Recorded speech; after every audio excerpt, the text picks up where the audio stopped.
तर नमस्कार मित्रांनो, तुमचं सर्वांचं स्वागत आहे परत एकदा टेक्निकल यूट्यूबवाला यूट्यूब चॅनलवरती. मित्रांनो, आपण या ठिकाणी 11 सेशन कंप्लीट केले होते. 11वं सेशन आपलं AC सर्किटचं त्या ठिकाणी कंप्लीट झालं होतं आणि मी तुम्हाला बोललो होतो पाठीमागं त्यानंतर आपल्याला मेजरमेंट घ्यायचं. पण मेजरमेंट आपण कॅन्सल करून या ठिकाणी मशीनला सुरुवात करत आहे. ओके. तर मशीन हे आपल्या सर्वांच्याच आवडीचं या ठिकाणी चॅप्टर असल्यामुळं त्या ठिकाणी त्याला परिपूर्ण आपल्याला पूर्ण टाईम द्यायचा आहे. मित्रांनो, मशीन शिकत असताना काही गोष्टी एकदम सोप्या पण आहे, पण काही गोष्टी एकदम सोप्या पण आहे, पण काही हार्ड पण आहे. काही गोष्टी हार्ड पण आहे आणि त्यांना आपल्याला या ठिकाणी हलक्यात घ्यायचं नाही आहे. मशीन चॅप्टर मी तुम्हाला अशा पद्धतीने शिकवणार की तुम्हाला मशीन चॅप्टरकडे परत बघण्याची गरज पण पडणार नाही. परत बघण्याची गरज पण पडणार नाही. त्यामुळे तुम्हाला फक्त एवढंच काम करायचं आहे, तुमचा पूर्ण टाईम द्यायचा आहे. ओके. स्क्रीनकडे पूर्णपणे लक्ष द्यायचं आहे, कुठेही लक्ष बाजूला गेलेलं नको आहे. ओके. तर आपण या ठिकाणी अर्जुना 1.0 या बॅचमधलं मशीन सेशन चालू करूया. ओके. तर या ठिकाणी मशीन सेशन चालू करण्या पहिले मी तुम्हाला अजून एकदा सांगतोय की लक्ष तुमचं मला परिपूर्ण पाहिजे. ओके. मशीन सेशन चालू करत असताना मित्रांनो, मशीन आपण कधीही काय करत असतो, या ठिकाणी DC मशीन सर्वात पहिले घेतो. काय करतो आपण? DC मशीन हा शब्द मी प्रत्येक वेळेस असा शॉर्टकट लिहिणार आहे आणि तो तुम्हाला कळायला पाहिजे, त्यामुळे आताच सांगून देतो अशा पद्धतीने. ओके. तर मित्रांनो, मशीन हे शिकताना आपण सुरुवात करतो या DC मशीनपासनं. ओके. DC मशीनचे 2 प्रकार पडतात. ओके. एक DC जनरेटर असतो आणि एक DC तुमची मोटर असते. ओके. तर यापैकी सर्वात पहिले आपण DC जनरेटर शिकत असतो आणि त्यानंतर DC मोटर शिकत असतो. ओके. आपला आजचा जो सेशन असणार आहे तुम्हाला महावितरण असो, महापारेषण असो, DRDO असो, इस्रो असो, सगळ्या पेपरसाठी, रेल्वेसाठी, सगळ्या पेपरसाठी ITIच्या मुलांना आणि पॉलीच्या मुलांना सुद्धा कामी येणार आहे, असं आपला आजचा सेशन असणार आहे. ओके. आजच्या सेशनमध्ये आपण कन्स्ट्रक्शन झालं, सगळं काही मशीनचं कन्स्ट्रक्शन झालं, त्यानंतर आर्मेचर रिॲक्शन वगैरे झालं, त्यानंतर ज्या काही वाइंडिंग या ठिकाणी असतात त्याचे प्रकार हे आपण सगळं आजच्या सेशनमध्ये या ठिकाणी कव्हर करणार आहे. ओके. तर आपण इथे कन्स्ट्रक्शन प्रत्येक या ठिकाणी सेशनला सुरुवात करत असताना प्रत्येक चॅप्टरमध्ये मशीनचं आपण सर्वात पहिले कन्स्ट्रक्शन बघत असतो. कन्स्ट्रक्शनमध्ये काय होतं, मग त्याचे पार्ट येतात. पार्ट हे कशापासून बनतात, कशापासून बनतात आणि त्याचं काम, या 2 गोष्टी आपण कन्स्ट्रक्शनमध्ये शिकत असतो. ओके. आणि ह्या पेपरला 100% येतात. मित्रांनो, ह्या पेपर म्हणजे या चॅप्टरमधून या ठिकाणी प्रत्येक वेळेला 2 ते 3 क्वेश्चन आलेच आहे, हमखास आलेले आहे. ओके. त्यामुळे तुम्हाला त्या क्वेश्चनच्या याच्यानुसारच ह्या चॅप्टरला बघायचं आहे, बरोबर आहे की नाही. तर आता आपण या ठिकाणी मेन टॉपिकला सुरुवात करूया, कोणताही टाईमपास न करता. मित्रांनो, तुम्ही आपलं जे बेसिक होतं, बेसिकचे लेक्चर बघताना तुम्हाला कळालं असेल की आपण 11 लेक्चरमध्ये बेसिक कंप्लीट केलं. मग आपलं पूर्ण बेसिक झालं का? नाही मित्रांनो, आपलं बॅटरी झालं. बॅटरी चॅप्टर राहिलं आपलं. ओके. त्यानंतर मेजरमेंट राहिलं त्या ठिकाणी. त्यानंतर काय राहिलं आपलं? सुरक्षितता हे पूर्ण चॅप्टर राहिले. आणि हे आपण का नाही घेतलंय मित्रांनो, हे आपल्या न लक्षात राहणारे चॅप्टर आहे. त्यामुळे हे जे आहे सगळं हे सेफ्टीचे, हे सगळं आपण नंतर घेणार आहे. नंतर घेणार आहे. त्याची तुम्हाला काही काळजी करायची गरज नाही आहे. ओके. ते शेवटी घेणारच आहे आपण. ओके. तर चला आपण आता मेन टॉपिकला सुरुवात करूया. बघा, सगळ्यात पहिले कन्स्ट्रक्शन शिकत असताना आपण ह्या जे काही हे जनरेटर आहे त्याची डायग्राम मी तुम्हाला या ठिकाणी दिलेली आहे. आपण या ठिकाणी ह्याचं कन्स्ट्रक्शन शिकत असताना बाहेरून आतमध्ये जात असतो. काय करतो? बाहेरून आतमध्ये जात असतो. मग मला सांगा, या DC जनरेटरमध्ये सर्वात बाहेरचा पार्ट कोणता? तर तो असतो मित्रांनो आपला योक म्हणजे काय, तो कसा दिसतो मी तुम्हाला परिपूर्ण सांगतोय.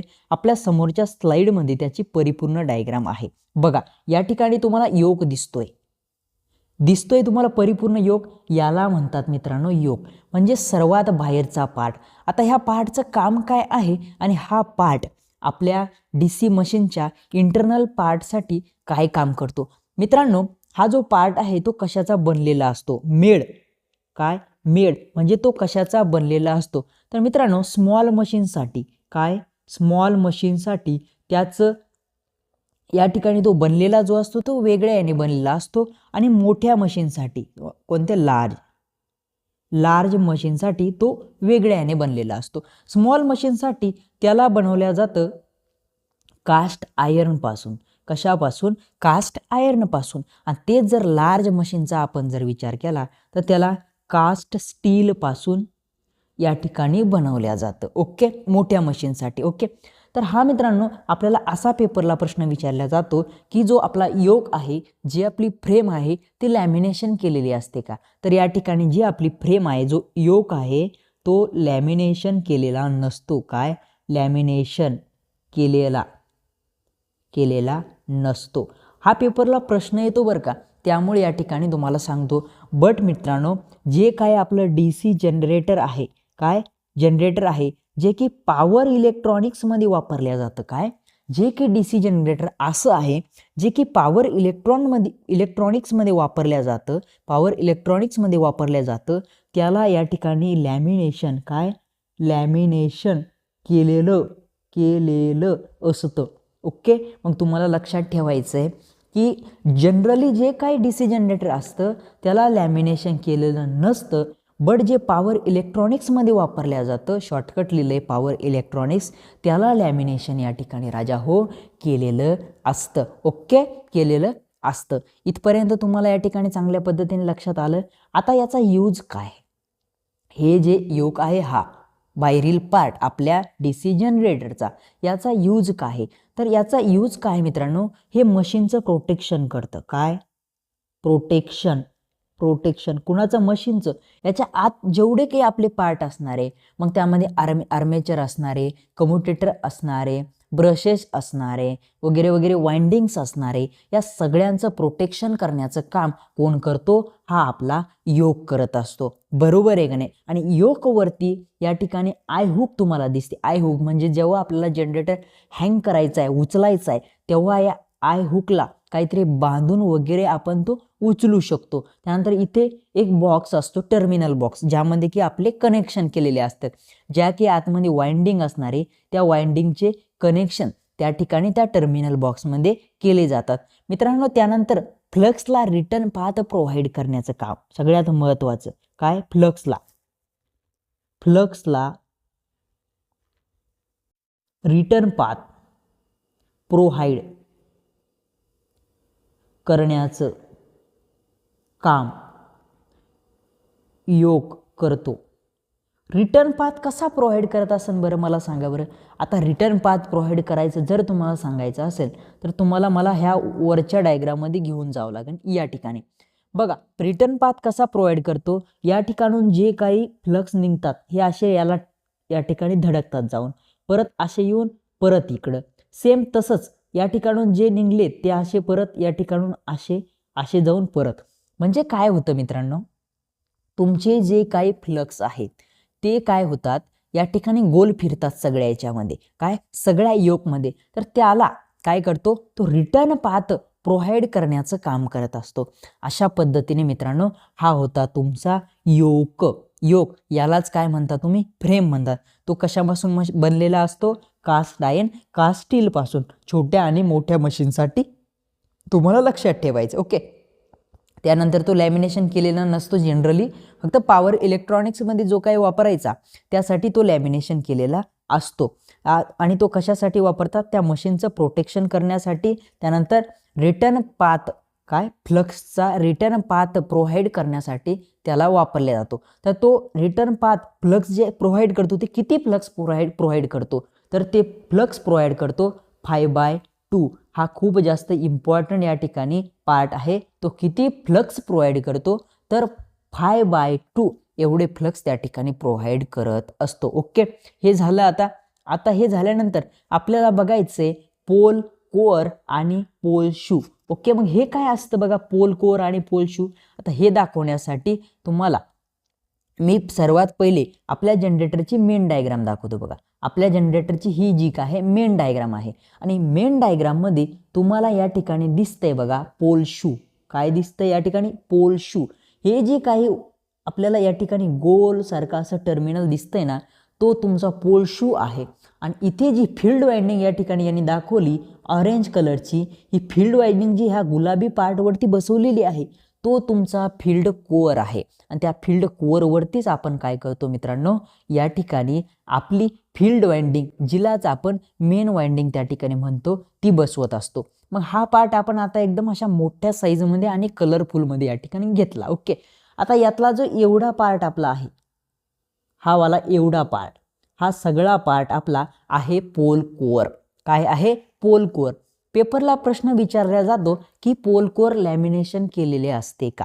काय? लॅमिनेशन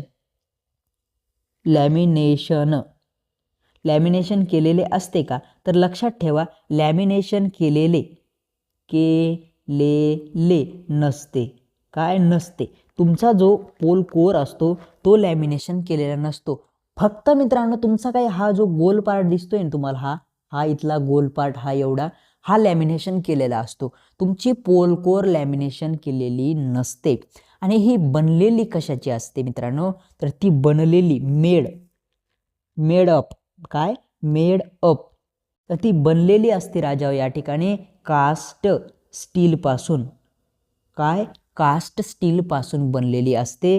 तिला लॅमिनेशन असते का? लॅमिनेशन नसते. ती कशापासून बनलेली असते? ती कास्ट स्टील पासून बनलेली असते. आणि ही जी मित्रांनो असते या ठिकाणी असे या ठिकाणी त्याला फिक्स करण्यासाठी हे असतात, होल असतात, बोल्ट या ठिकाणी टाकण्यासाठी बोल्ट की वगैरे त्या ठिकाणी असतात. त्याच्यानुसार ते आपल्या योकवरती, काय? योकवरती बसवले जातात. काय? बसवले जातात. जो काही योक असतो आपला त्यावरती हे बसवले जातात. कोण? आपले हे पोल शू आणि पोल कोअर. आता यावरती मित्रांनो फील्ड वाइंडिंग असते. कशावरती? याच्यावरती अशा पद्धतीने या ठिकाणी फील्ड वाइंडिंग असते. Field winding. काय? Field winding. मी प्रत्येक पॉईंट तुम्हाला लिहून देतो तुम्हाला समजण्यासाठी. पोल कोअर वरती फील्ड वाइंडिंग असते. ओके, तुम्ही परिपूर्ण लिहायचं आहे, मी तुम्हाला शॉर्टकट सांगतोय, पण सांगताना प्रत्येक गोष्ट या ठिकाणी मी समजून सांगतोय, त्यामुळे तुम्हाला मी शॉर्टकट जरी लिहिलं तरी पण ते कळणार आहे. ओके, आता मित्रांनो या ठिकाणी आपला फील्ड वाइंडिंग हा शब्द निघाला. फील्ड वाइंडिंग आपण कशावरती या ठिकाणी इन्स्टॉल केली? यावाल्या आपल्या या पार्टवरती आपण काय केलं? आपली फील्ड वाइंडिंग इन्स्टॉल केली. तर या फील्ड वाइंडिंगला आपण काय म्हणतो? Concentrated winding. काय? फील्ड वाइंडिंगला या ठिकाणी मी फील्ड वाइंडिंग असं लिहितो. याला आपल्याला या वाइंडिंगला आपण काय म्हणतो? Concentrated winding. कॉन्सन्ट्रेटेड वाइंडिंग का म्हणलं? बघा, आपल्या याच्यामध्ये वाइंडिंगचे दोन प्रकार आहे. एक कॉन्सन्ट्रेटेड वाइंडिंग असते आणि एक डिस्ट्रीब्युटेड. काय? डिस्ट्रीब्युटेड कोणती वाइंडिंग असते? दुसरी डिस्ट्रीब्युटेड वाइंडिंग असतं. आणि ही डिस्ट्रीब्युटेड वाइंडिंग कोणती असती? जी वाइंडिंग ही आर्मेचरवरती असते त्या वाइंडिंगला तुम्ही डिस्ट्रीब्युटेड वाइंडिंग म्हणतात, कारण ती डिस्ट्रीब्यूट झालेली असते. बट जी आपली काय फील्ड वाइंडिंग असते राजा हो, ती डिस्ट्रीब्यूट न होता ती एकदम कॉन्सन्ट्रेट असते, एकाच ठिकाणी असते, म्हणून त्याला कॉन्सन्ट्रेटेड वाइंडिंग आपण म्हणतो. आणि ही वाइंडिंग जी आहे ही स्टेटरवरती, काय? स्टेटरवरती आपण बसवतो, ना की आर्मेचरवरती बसवतो. आपल्या जनरेटरमध्ये दोन वाइंडिंग असतात. एक मेन वाइंडिंग जी की फील्ड वाइंडिंग या ठिकाणी असते आणि दुसरी ही आर्मेचर वाइंडिंग जी की रोटरवरती असते. तिला तुम्ही डिस्ट्रीब्युटेड वाइंडिंग म्हणता, हिला कॉन्सन्ट्रेटेड वाइंडिंग. ओके, इथपर्यंत तुम्हाला कळालं? ओके, ही आपली काय असते मग? मेन वाइंडिंग असते. काय असते? Main winding. ओके, आता आपल्याला पुढे शिकायचं आहे मित्रांनो पोल शू. काय शिकायचंय पुढे? Pole shoe. आता पोल शूची आपली ही PPT स्लाइड असणार आहे. आता सर्वप्रथम मित्रांनो हा जो पोल शू आहे तो सिलिकॉन स्टील पासून बनलेला असतो. मेडअप म्हणजे कशापासून बनलेला असतो? कशापासून असतो राजाओ? Silicon steel. पण सिलिकॉन स्टील पासूनच का बनला? सिलिकॉन स्टीलपासूनच का बनला? कारण या ठिकाणी होतात मित्रांनो लॉसेस. काय होतात? लॉसेस. लॉसेस पुढे शिकणं आहे आपल्याला, त्यामुळे काळजी करू नका. इथे होतात लॉसेस आणि लॉसेस झाल्यामुळे या ठिकाणी हीट वगैरे वाढती, सगळेच प्रॉब्लेम त्या ठिकाणी होतात. मग हे सिलिकॉन स्टीलचं पूर्णपणे सिलिकॉन स्टीलचं बनलेलं असते का? नाही. तर या ठिकाणी 3 to 5% फक्त काय असतो? तुमचा सिलिकॉन असतो. बाकी आयर्न वगैरे त्या ठिकाणी यूज केलं जातं. पण सिलिकॉन स्टील यासाठी यूज केलं जातं की या ठिकाणी जे काही लॉसेस होतात, मग त्या ठिकाणी हिस्टेरिसिस लॉस या ठिकाणी होतो. तो hysteresis loss, eddy current loss, ते तुम्हाला सगळं शिकायचे. त्यानंतर मित्रांनो तुमचा जो पोल शू असतो तो लॅमिनेट केलेला असतो. लॅमिनेशन केलेलं त्याचं असतं. लॅमिनेशन का करतात राजा हो? या ठिकाणी हीट निर्माण होते आणि त्यामुळे होतो ईडी करंट लॉस. काय होतो त्या ठिकाणी? ईडी करंट लॉस होतो आणि तो लॉस होऊ नये म्हणून तुमचा जो काही हा पोल शू आहे राजा हा इथला, त्याला लॅमिनेशन केलेलं असतं. ओके. हिस्टेरिसिस लॉस होऊ नये त्यामुळे त्याला सिलिकॉन स्टीलचं बनवलं जातं आणि त्या ठिकाणी ईडी करंट लॉस होऊ नये त्यामुळे त्याला कशाचं बनवलं जातं? त्याला लॅमिनेशन केलेलं. लॅमिनेशन म्हणजे काय? एक अखंड लोखंडाचा तुकडा घेऊन त्याला न वापरता त्याचे बारीक बारीक अशा स्लाइस केलेल्या जातात. एकदम स्लाइस, आणि त्याला स्टॅम्पिंग करून एकदम फिक्स असं दाबून त्याला बनवलं जातं. बरोबर आहे. त्यालाच आपण लॅमिनेशन करून बनवलेलं असं म्हणतात. काय असं त्याला त्या ठिकाणी म्हणतो. त्यानंतर मित्रांनो तुम्हाला हा जो काही पोल शू आहे एकदम अशा ब्रॉड आकाराचा दिसतो. ब्रॉड एकदम असा मोठा. तर तो असा ब्रॉड का केला जातो तो मी तुम्हाला या ठिकाणी लिहितो. तो ब्रॉड केलेला असतो. ब्रॉड म्हणजे भक्कम. काय? एकदम असा भक्कम असा तो केलेला असतो. तर तो असा भक्कम का केला जातो मित्रांनो? तिथे काही जे फ्लक्सला अडथळे निर्माण होतात, तुम्हाला मी रिॲक्टन्स शिकवला होता, म्हणजे अडथळा निर्माण करतो. तर त्या फ्लक्सला जो काही रिॲक्टन्स त्या ठिकाणी निर्माण होणार आहे तो कमी होण्यासाठी. कशासाठी? FLUX flux reactance. रिलक्टन्स. फ्लक्सला जो काही रिॲक्टन्स नाहीये, रिलक्टन्स आहे. फ्लक्सला जो काही रिलक्टन्स या ठिकाणी निर्माण होणार होता तो कमी होण्यासाठी त्याला काय करतात? एकदम ब्रॉड केल्या जातं. काय? एकदम ब्रॉड बनवलं जातं. आता त्यानंतर तुम्हाला दिसते या ठिकाणी 2 गोल. या ठिकाणी मी परत काही गोल काढतो. हे गोल का काढले? हे या ठिकाणी रॉड आहेत, वाइंडिंगचे रॉड आहेत. या ठिकाणी एक वाइंडिंग बसवली जाते मित्रांनो आणि त्या वाइंडिंगचं नाव असतं कंपेन्सेटिंग वाइंडिंग. काय? कंपेन्सेटिंग वाइंडिंग. आता ही कंपेन्सेटिंग वाइंडिंग इथे का बसवली जाते आणि ती कशी बसवली जाते? सर्वात पहिले मित्रांनो ही वाइंडिंग जी आहे, जे काय तुमची आर्मेचर वाइंडिंग आहे तिच्या सिरीजमध्ये बसवली जाते. आणि ह्या वाइंडिंगचं काम काय आहे मित्रांनो? तर या वाइंडिंगचं काम आहे मित्रांनो, या ठिकाणी जी काही आर्मेचर रिॲक्शन होते,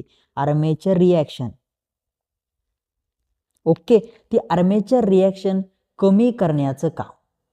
काय? कमी करण्याचं काम ही वाइंडिंग त्या ठिकाणी करत असते. मग समजलं तुम्हाला पोल शू काय आहे?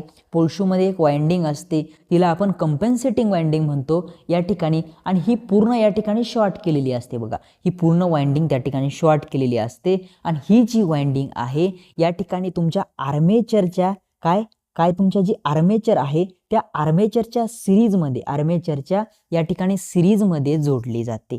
इथपर्यंत या ठिकाणी तुम्हाला कळालं? काय? इथपर्यंत तुम्हाला चांगल्या पद्धतीने कळालं का ते मला तुम्ही सांगा.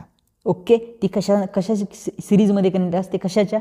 तुमच्या आर्मेचर वाइंडिंगच्या. ओके. आणि दुसरी गोष्ट, तुमचा जो काही हा पोल शू आहे ना, या ठिकाणी तुमची काय असते? या ठिकाणी काय असतं तुमचं मला सांगा बरं. या ठिकाणी असते तुमची फील्ड वाइंडिंग. तर या फील्ड वाइंडिंगला या ठिकाणी बघा सपोर्ट करण्याचं काम. काय? सपोर्ट करण्याचं काम. कुणाला?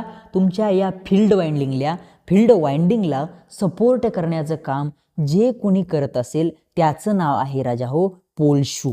ओके. इतका डाटा जो आहे पोल शूचा आहे आणि याच्या बाहेरचा पोल शू, पोल कोअर, योकवरती प्रश्न जाणार नाही. एवढंच करायचंय, पण तुम्हाला परफेक्ट करायचंय राजाओ. ठीक आहे, इथपर्यंत मग तुम्हाला चांगल्या पद्धतीने कळालं असावं. सगळ्यांना इथपर्यंत चांगल्या पद्धतीने कळालं असावं. ओके, तर आता इथून पुढे मित्रांनो आपण काय करणार आहे, आपण घेणार आहे आपला समोरचा पार्ट जो की आहे मित्रांनो आर्मेचर कोअर. तर आपण समोरच्या स्लाइडवरती जाऊया. आता तुम्हाला सर्वात पहिले या ठिकाणी ज्या काही डायग्राम अवेलेबल आहे, उपलब्ध आहे, त्या डायग्राम मी तुम्हाला शिकवतो, वाचून दाखवतो. त्यानंतर तुम्हाला मी काय करणार, या ठिकाणी सगळ्या की नोट्स लिहून द्या. आर्मेचर कोअरमध्ये काही जास्त नाही आहे, नॉर्मली आहे. आर्मेचर कोअर पण जे असतात मित्रांनो या ठिकाणी तुम्हाला दिसतात एकदम स्टील आहे, एकदम चमकतं स्टील आहे. ओके, तर सर्वप्रथम जे काय बनवलं जातं ते सिलिकॉन स्टीलपासून बनवलं जातं. कशापासून? Silicon steel. ओके, तुमचा जो या ठिकाणी आर्मेचर कोअर आहे त्या सिलिकॉन स्टीलपासून बनवले जातात आणि त्यांना पण या ठिकाणी लॅमिनेट केले जातं स्टॅम्पिंग करून. स्टॅम्पिंग केलेलं असतं, स्टॅम्पिंग करून लॅमिनेट केलेलं असतं, लॅमिनेटेड असतात. ओके, अशा पद्धतीने त्या लॅमिनेट असतात. आता तुम्हाला ही इथे एक चकती दिसते एकदम फुलासारखी गोल. तर मित्रांनो हीच तुमची एक चकती आहे. अशा खूप साऱ्या चकत्या बनवून याला दोन्हीकडनं या ठिकाणी स्टॅम्पिंग केलं जातं, त्याला लॅमिनेशन केलं जातं आणि नंतर तुमचा बनतो तो आर्मेचर कोअर. मग हा आर्मेचर कोअर असा का बनवला जातो, तर पेपरवर प्रश्न येतो ईडी करंट लॉस. कोणता? ईडी करंट लॉस कमी होण्यासाठी याला स्टॅम्पिंग केलं जातं, लॅमिनेशन केलेलं जातं. ओके, आणि हा सिलिकॉन स्टीलचा बनलेला असतो. कधी लक्षात ठेवा, जिथं जिथं सिलिकॉन येतो तिथं का सिलिकॉन येतो, कारण त्या ठिकाणी होतो तुमचा हिस्टेरिसिस लॉस. बरोबर आहे, याला सिलिकॉन स्टीलपासून बनवलं जातं म्हणजे या ठिकाणी सुद्धा तुमचा हिस्टेरिसिस लॉस होतो. कोणता? Hysteresis loss. हिस्टेरिसिस लॉस, आणि हा लॉस कमी करण्यासाठी त्याला सिलिकॉन स्टीलपासून बनवलं जातं. ओके, आता या ठिकाणी तुम्हाला जे काही स्लॉट दिसत आहे मित्रांनो, स्लॉट हे ओपन स्लॉट आहे. आणि ओपन स्लॉट कशासाठी? या ठिकाणी जो रिॲक्टन्स असतो मित्रांनो ओपन स्लॉटमध्ये तो कमी असतो आणि कमी रिॲक्टन्ससाठीच या ठिकाणी ओपन स्लॉट वापरले जातात. कोणते? ओपन स्लॉट वापरले जातात. कशासाठी? Low reactance. काय? लो रिॲक्टन्ससाठी वापरल्या जातात. आणि लॅमिनेशन जे लॅमिनेटेड जे केलेलं असतं मी तुम्हाला सांगितलं कशासाठी केलेलं असतं. ओके, तर ते लॅमिनेशन केलेलं जातं ईडी करंट लॉस या ठिकाणी कमी होण्यासाठी लॅमिनेशन केलेलं असतं आणि ते सिलिकॉन स्टीलपासून बनवले जातात, कारण त्या ठिकाणी जे हिस्टेरिसिस लॉस वगैरे जे लॉसेस आहे ते कमी करण्यासाठी ते असतं. ओके, आता मला या ठिकाणी ही डायग्राम तुम्हाला एकदा समजून सांगायची. बघा, या ठिकाणी तुम्हाला हा आर्मेचर दिसतोय तुमचा, हा एवढा का आहे? आर्मेचर आहे. आर्मेचरवरती हे स्लॉट दिसत आहे, या ठिकाणी पेनाने लिहिलेलं आहे, या ठिकाणी तुम्हाला स्लॉट दिसत आहे. ओके, आणि या ठिकाणी दिसते तुम्हाला एक जी वाइंडिंग आहे आर्मेचरमधून आलेली ती इथे जॉईंट केलेली आहे. बघा, तर ही जी जॉईंट केलेली वाइंडिंग आहे कशावरती केलेली आहे? ती केलेली आहे तुमच्या कम्युटेटरवरती, जे की आपल्याला समोरचा पार्टमध्ये शिकायचं आहे. बरोबर आहे, ज्या ठिकाणी ती वाइंडिंग या ठिकाणी जॉईंट केली जाते मित्रांनो कम्युटेटरवरती त्याला रायझर म्हणतात. काय? रायझर. त्याला म्हणतात रायझर. काय म्हणतात? रायझर. आता मित्रांनो या ठिकाणी तुम्हाला बारीक बारीक अशा चकत्या दिसताय बारीक बारीक चकत्या. ह्या चकत्या काय आहे मित्रांनो? तुमच्या कम्युटेटरचे सेगमेंट आहे आणि त्यामध्ये तुम्हाला ज्या ह्या काळ्या रंगाच्या या ठिकाणी रेषा दिसताय तिथे टाकलेलं आहे इन्सुलेशन, आणि त्या ठिकाणी जे काही इन्सुलेशन वापरले जातं राजाओ ते इन्सुलेशन असतं मायकाचं. मी तुम्हाला आता समोर कम्युटेटर शिकवणारच आहे. आता हे आर्मेचर कोअर झालं आपलं, समोर आपण आपला कम्युटेटर शिकणार आहे. त्या ठिकाणी डायग्राम अवेलेबल नाही आहे ती, तरी पण मी तुम्हाला सांगतो जो कम्युटेटर असतो तो या ठिकाणी कशाचा बनलेला असतो, त्यामध्ये काय पद्धतीचं वर्किंग वगैरे असतं वगैरे वगैरे सगळ्या गोष्टी सांगणार आहे. ओके मित्रांनो, जो काही तुमचा कम्युटेटर असतो कोणतावाला? हा बघा, इथे पण हा कम्युटेटर दिलेला आहे. जो काही हा तुमचा कम्युटेटर या ठिकाणी दिलेला आहे ना, तर हा कम्युटेटर काय काम करतो? बघा, आपला एक जनरेटर आहे. हा आपला एक जनरेटर आहे. या जनरेटरमध्ये काय होतं, कधी पण जे काही EMF इंड्यूस होतो, कोणता, जो काही EMF या ठिकाणी इंड्यूस होतो, तो EMF इंड्यूस होतो AC वाला म्हणजे सायनासोइडल. कोणता, सायनासॉइडल EMF या ठिकाणी काय होतो, जनरेट होतो. आपल्या जनरेटरचं नाव काय, DC जनरेटर. म्हणजे आपल्याला बाहेर आउटपुटमध्ये काय पाहिजे, DC पाहिजे. मग आता जनरेटरमध्ये तर AC तयार झाला, मग आपल्याला DC कन्वर्ट करूनच बाहेर घ्यायचंय, तसं याला बाहेर घ्यायचंच नाहीये. मग यासाठी आपण वापरतो कम्युटेटर. मग कम्युटेटर काय करतो, आपल्या ACला कन्वर्ट करतो DC मध्ये. काय, तो कन्वर्ट करतो DC मध्ये. बस एवढंच काम आहे तुमच्या कम्युटेटरचं. बघा, तुम्ही काय करता, तुमचा मोबाईल चार्जिंग करण्यासाठी एक चार्जर वापरता. काय करता, हे असं एक चार्जर वापरता, बरोबर आहे की नाही, वापरता का नाही. हे चार्जर काय करतं, ACला कन्वर्ट करतं DC मध्ये, बरोबर. यामध्ये काय असतो, रेक्टिफायर असतो. काय असतो बघा, यामध्ये असतो रेक्टिफायर. मग तुमचा जो या ठिकाणी काय आहे, तुमचा जो काही हा जनरेटर आहे आणि त्यामध्ये जो काही आपला कम्युटेटर आहे, तो मेकॅनिकली रेक्टिफायरचं काम करतो. काय, मेकॅनिकल रेक्टिफायरचं. प्रत्येक गोष्ट लिहून देणार आहे, काळजी करण्याचं काम नाहीये. तुम्हाला सेगमेंट बोललो मी, हे जे काय असतात, हा एक सेगमेंट झाला, हा दुसरा सेगमेंट झाला. दोन्ही सेगमेंटच्या मधोमध्ये काय केलंय, मायका शीटचं इन्सुलेशन वापरलंय. आणि कधी लक्षात ठेवा, ह्या एका सेगमेंटची जी काय कॅपॅसिटी असते ती 50 व्होल्ट असते राजा. मग असे आपल्याला किती व्होल्टेज पाहिजे त्यानुसार आपण सेगमेंट डिझाईन करू शकतो. ओके, तर तुम्हाला आता प्रत्येक पॉईंट मी एक एक करून समजून सांगून लिहून देतो, काही काळजी करायची गरज नाही आहे. कम्युटेटर काय करतो मित्रांनो, जो की AC supply, AC voltage, AC EMF लिहितो, AC EMF जनरेट झालाय त्याला DC मध्ये बदलतो. ओके, हा एक पॉईंट तुम्हाला चांगल्या पद्धतीनं कळाला असेल. हा रोटेटिंग पार्ट आहे बघा. काय आहे, रोटेटिंग पार्ट.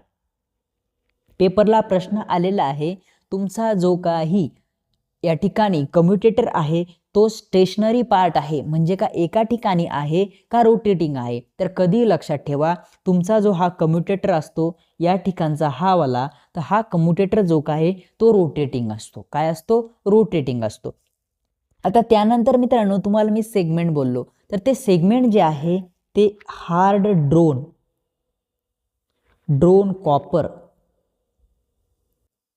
कॉपर पासून बनलेले असतात. एकदम हार्ड ड्रोन. का बरं मित्रांनो, बघा या तुमच्या याच्यावरती, कशावरती, कम्युटेटरवरती या ठिकाणी तुम्हाला ब्रश दिसतात. हे ब्रश एकदम परफेक्टली त्यावरती बसलेले असतात आणि त्यांचं, त्या कम्युटेटर सेगमेंटचं आणि त्या ब्रशचं एकदम कंटिन्यू फ्रिक्शन या ठिकाणी होत असतं. आणि ते फ्रिक्शन होत असल्यामुळे तिथे वेअर अँड टिअर काय, ते घासून एकदम काय होतात, कमी होण्याचे चान्सेस असतात. मग ते होऊ नये आणि कमी प्रमाणात व्हावं म्हणून त्याला काय केलं जातं, एकदम हार्ड ड्रोन कॉपर पासून बनवलं जातं. हार्ड ड्रोन कॉपर पासून का बनवलं जातं, जे काही वेअर अँड टिअर त्या ठिकाणी होणार आहे, वेअर अँड टिअर ते कमी होण्यासाठी ते त्या ठिकाणी असतं राजा. ओके, इथपर्यंत कळालं. त्यानंतर दोन सेगमेंटमध्ये जे इन्सुलेशन असतं ते कशाचं असतं, मायकाचं. कशाचं असतं राजा हो, मायकाचं इन्सुलेशन त्या ठिकाणी असतं. ओके, नंतर कम्युटेटर सेगमेंट जे असतं, ओके, जे काही तुमचे कम्युटेटर सेगमेंट असतात बघा, ते किती असतात बघा. तुम्हाला या ठिकाणी सांगतो मी, समोर वरच्या डायग्राममध्ये नेऊन तुम्हाला दाखवतो बघा ते डायरेक्टली. ओके, बघा या ठिकाणी तुम्हाला कम्युटेटर सेगमेंट दिसते खूप साऱ्या प्रकारचे, आणि ही जी वाइंडिंग आहे ती त्याच्यावरती येऊन त्या ठिकाणी काय केलेली आहे, जॉईंट केलेली आहे. ओके, तर मित्रांनो तुमची जी काही आर्मेचरची कॉईल असते, काय, जेवढ्या काही आर्मेचरच्या कॉईल असतात, आर्मेचर कॉईल, जेवढ्या काही तुमच्या आर्मेचरच्या कॉईल लिहितो, जेवढ्या काही आर्मेचरच्या कॉईल असतात तेवढे तुमचे सेगमेंट असतात, कम्युटेटरचे सेगमेंट. मग तुम्हाला हा पॉईंट खूप जास्त इम्पॉर्टंट असा आहे आणि तो परफेक्टली तुम्हाला लक्षात ठेवायचा. ओके, तुमच्या कम्युटेटरचे जे काही सेगमेंट असतात त्यांची संख्या आणि आर्मेचरच्या कॉइलची संख्या ही सारखी असते. ओके, जर तुमच्या आर्मेचरच्या कॉइल जर 50 असेल तर तुमचे कम्युटेटर सेगमेंट सुद्धा 50 असणार. ओके, कारण मित्रांनो जी की कॉइल असणार आहे आर्मेचरची कॉइल ती बघा या ठिकाणी येऊन जर जॉईन झाली तर दुसरी कॉइल दुसऱ्या याच्यावर जॉईन होणार आहे, पण ती परत दुसरी कॉइल जी सुरुवात होणार आहे ती इथूनच. एक्झाम्पल या ठिकाणी मी तुम्हाला काढून दाखवतो बघा, हे झालं तुमचे सेगमेंट. ओके, आता या ठिकाणी बघा एक आर्मेचरची कॉइल अशी अशी अशी अशी आले, इथून सुरुवात झाली, इथं जॉईन झाली, परत दुसरी कॉइल काय होणार, इथून परत अशी, परत अशी या ठिकाणी, परत अशी. आता कॉइल किती झाल्या, 1 2 3 4 आणि सेगमेंट 1 2 3 4. आता एक ऑड नंबर येणार आहे, पण हे जेव्हा कंप्लीट होईल तेव्हा इथून जी कॉइल येणार आहे ती परत कुठे येणार आहे, इथे येणार आहे अशी. बरोबर आहे की नाही? म्हणजे जेवढे कॉइल असणार आहे तुमच्या आर्मेचरच्या तेवढेच तुमच्या सेगमेंट असणार आहे. ओके, परत आता पुढच्या स्लाइडवरती जाऊया. मित्रांनो मी तुम्हाला बोललो होतो एक गोष्ट, ही आपल्या आर्मेचरवरती आर्मेचरमध्ये AC व्होल्टेज म्हणजे AC वाला सायनासोइडल EMF त्या ठिकाणी तयार होतो. मग तो जो काही EMF त्या ठिकाणी इंड्यूस होतो, काय जो काही EMF इंड्यूस त्या ठिकाणी होतो तो किती होतो VBL साइन थीटा एवढा EMF त्या ठिकाणी इंड्यूस होत असतो. आणि आपला हा EMF कोणता असतो, सायनासोइडल असतो. आणि त्याला आपण कन्वर्ट करून DC मध्ये कन्वर्ट करतो. कशाच्या मदतीने करतो, आपल्या कम्युटेटरच्या मदतीने त्या ठिकाणी करत असतो. इथपर्यंत सगळ्यांना चांगलं कळालं असेल, कुणालाही कोणताही डाऊट नसेल. जर काही पण डाऊट जर असला तर पुढच्या सेशनमध्ये तुम्ही कमेंट करायचं आहे. ओके, कमेंट केल्यानंतर मी तुम्हाला रिप्लाय देईल आणि तुमचा जो काही डाऊट असेल तो पुढच्या सेशनमध्ये आपण कव्हर करण्याचा परिपूर्ण प्रयत्न त्या ठिकाणी करूया. ओके, तर आता आपल्याला शिकायचं आहे बघा ब्रशेस काय करतं राजा हो. ब्रशेस हे बघा तुम्ही या ठिकाणी तुम्हाला दिसतात बघा, तुमचं कम्युटेटरवरती काय आहे, तुमचे ब्रश लावलेले. कम्युटेटरवरती काय केलेलं आहे, ब्रश लावलेलं आहे. जो काही DC सप्लाय तयार करणार आहे तुमचा कम्युटेटर. ओके, त्याने DC सप्लाय तयार केला, पण तो आउटपुटला देण्यासाठी DC आउटपुटला देण्यासाठी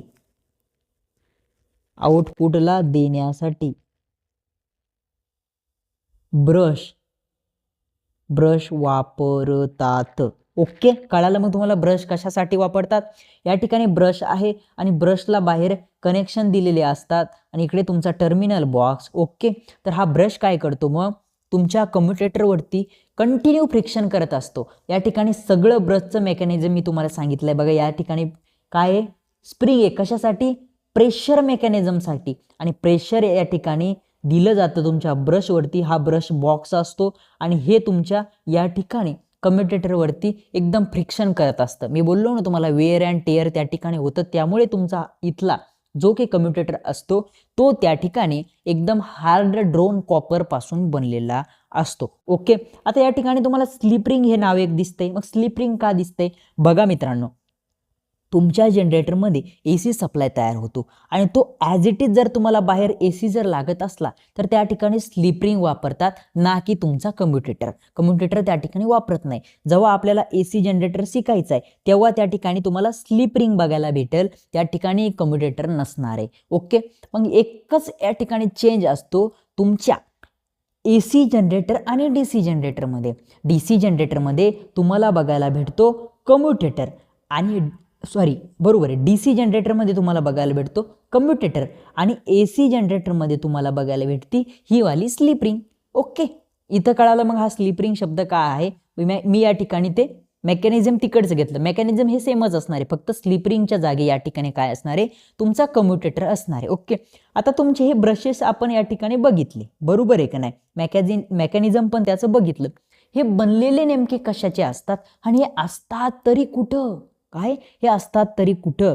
तर सर्वात पहिले मित्रांनो, हे जे तुमचे ब्रश हे बनलेले असतात ते तुम्हाला कार्बन पासून बनलेले दिसणार, कार्बन पासून तुम्हाला बनलेले दिसणार. पण कार्बन पासून फक्त स्मॉल मशीनमध्येच ते कार्बन पासून बनलेले असतात. लार्ज मशीनमध्ये ते कॉपर ग्राफाईट कॉपर ग्राफाईट, त्यानंतर तुम्हाला इलेक्ट्रोग्राफाईट या मटेरियलपासून बनलेले दिसेल. काय? यापासून बनलेले दिसणारे. कशामध्ये? मोठ्या लार्ज मशीनसाठी मग ते कशापासून बनलेले असतात? तुमचा कॉपर ग्राफाईट झाला आणि इलेक्ट्रोग्राफाईट झाला. ओके. पण तेच छोट्या मशीनसाठी काय केलं? त्यांना कार्बनचं बनवून त्या ठिकाणी वापरलं. कारण छोट्या मशीनसाठी गरज नाहीये तुम्हाला इलेक्ट्रोग्राफाईट आणि कॉपर ग्राफाईट पासून बनवण्याची. ओके. तिथे तुम्हाला कार्बन सफिशियंट आहे आणि ज्या ठिकाणी गोष्ट सफिशियंट असती त्या ठिकाणी जास्त खर्च करण्याची गरज नसते. जर तुम्हाला एका पेनची गरज आहे, एक निळ्या पेनने चालून जातं, तर काळा, निळा, पांढरा, हिरवा, पांढरा नसतो, गुलाबी वगैरे असे 17 पेनांची गरज त्या ठिकाणी मग आपण काढतो का? नाही. सफिशियंट आहे ना एक, बस. मग ज्या गोष्टी सफिशियंट असतात, कोणती गोष्ट बनवू द्या तुम्ही, गाडी असो, मशीन असतो, कोणतंही मोटार वगैरे वगैरे, 4 व्हीलर 2 व्हीलर काही पण असू द्या, तिथे जर सफिशियंट ही गोष्ट जर सफिशियंट असेल तर तिथे ह्यावाल्या सगळ्या लय मोठ्या गोष्टींची गरज नाही. काय होतं? मग खर्च वाढतो. आणि कधीही कोणतीही मशीन बनवताना ती कमीत कमी खर्चामध्ये बनली पाहिजे याचा परिपूर्ण विचार केला जातो. मग आता हे जे ब्रशेस आपले होते ते कशापासून बनले हे तुम्हाला कळालं. ओके. आता मशीनमध्ये ब्रशचा ड्रॉप या ठिकाणी कोणतंही न्यूमेरिकल जर सोडवायचं तर तुम्हाला ड्रॉप त्या ठिकाणी दिलेला नसतो आणि दिलेला नसलाही तरी पण तुम्हाला 2 व्होल्ट हा ड्रॉप घ्यावा लागतो. आपल्या मशीनमध्ये एक हे ब्रश आणि एक हे ब्रश असे किती ब्रश दिसले तुम्हाला? 2 ब्रश. मग एकाचा 1 व्होल्ट आणि दुसऱ्याचा 1 व्होल्ट असं 1 अधिक 1 म्हणजेच 2 व्होल्ट आपला ड्रॉप त्या ठिकाणी DC मशीनमध्ये पकडतात. ओके. आता मित्रांनो एवढा भापट पसारा झाला, हा मी या ठिकाणी पुसणार आहे. समोर जागा आहे का ब्रशची? समोर जागा नाही, मग मी हा पुसणार आहे. त्या पहिले तुम्हाला अजून सांगतो मित्रांनो, ब्रशची संख्या प्रत्येक वाइंडिंग मध्ये वेगळी असते. मग आपल्याला 2 वाइंडिंग बघायच्या, एक बघायची वेव्ह वाइंडिंग आणि दुसरी बघायची लॅप वाइंडिंग. वेव्ह वाइंडिंग मध्ये तुम्हाला फिक्स 2 ब्रश दिसणार. किती? फिक्स 2 ब्रश त्या ठिकाणी दिसणार. बट लॅप वाइंडिंग मध्ये तसं नसतं मित्रांनो. जेवढी संख्या पोलची असणार तेवढी तुमच्या ब्रशची संख्या असणार. आणि तुम्हाला परत एक नंबर ऑफ पॅरलल पाथ समोर बघायचे, तेवढेच तुम्हाला नंबर ऑफ पॅरलल पाथ जे की येणे दर्शवतात तेवढे असतात. मी तुम्हाला ह्या गोष्टी वाइंडिंग शिकवायच्या वेळेस परिपूर्ण करून देईल, त्याची तुम्ही काही काळजी करू नका. ओके. इथपर्यंत कळालं.